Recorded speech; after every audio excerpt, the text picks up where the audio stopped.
Ashamaa harka fuunee hordoftoonni fi kabajamtoonni maatii mastuu tuuttaatan kan biyya keessas kan biyya ambaa keessa jirtanis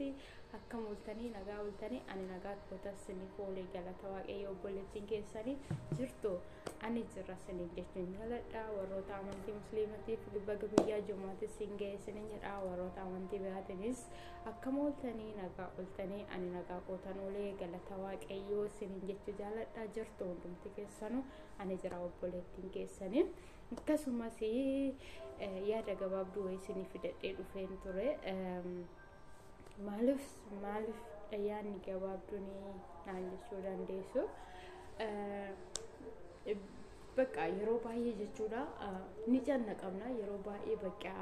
maal goona akkam wantoota akkana namoonni yaadnu ni jira maaliif garuu fakkeenyaaf ijoollee baay'een jechuudha karoora malee ijoolleen biyya ambaa keessaa galanii Itoophiyaa keessatti galanii cannaqaman ijoollee baay'eetu jira anuyyuu goddanyaan xiyya takka biyyaanse bara 2000 fi meeqa galte seetan beeruutii kana keessa bara 2013 galte dhugaa waaqayyoo natti haasoftee jechuudha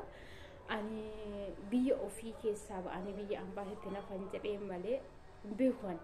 biyyi kiyya galgali na gochuu dide maaliif garaana nyaattee eeggaltee yeroo baay'ee gara Dubaay deemuufis yaaltee turte ta'uu fi didee beeruutitti illee deebuudhaaf yeroo sana madaam ishiitiin hin deebi'u jettee galtee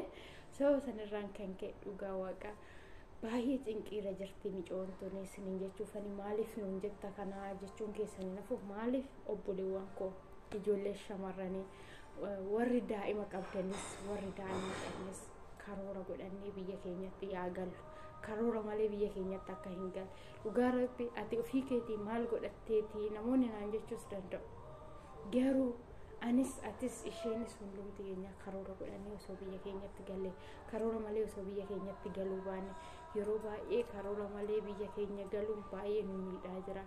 baay'ee sammuu keenya nu dhukkubsaa jira ijoollee baay'een fakkeenyaaf birrii torba yoo qabaatan birrii hin qabne jedhanii ni galu hin gaasila osoo beekanii garuu karoora malee galu maaliif akkana godhu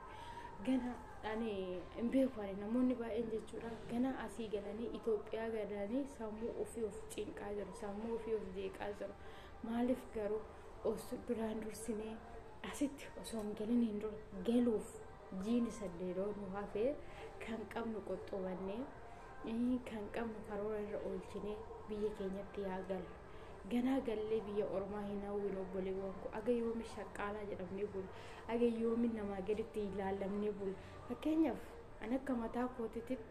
yookiin nama duraan tidaarii qabu yoon ta'e dirqama gaafan gale deeggan daa'ima godhadhee kanan biyyaa ba'e yoo ta'e dirqama daa'ima koo dhugaa meeqa